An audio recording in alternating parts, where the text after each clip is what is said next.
Hello and welcome to House of Rustic. My name is Lene. Today I'm going to be sharing with you our guest bedroom refresh.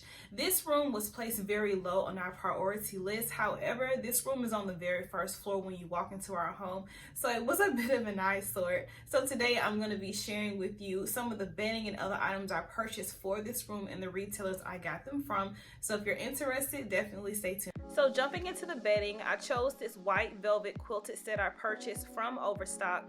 For me, white linens are essential, especially for cleanliness, as well as if you're wanting to get that very nice, crisp hotel look.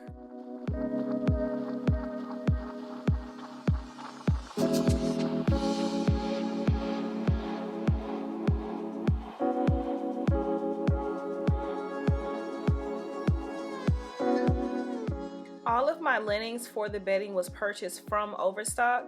The pillows came from a mix of TJ Maxx, which are for the darker gray pillows, and the striped pillow with the vertical line came from At Home.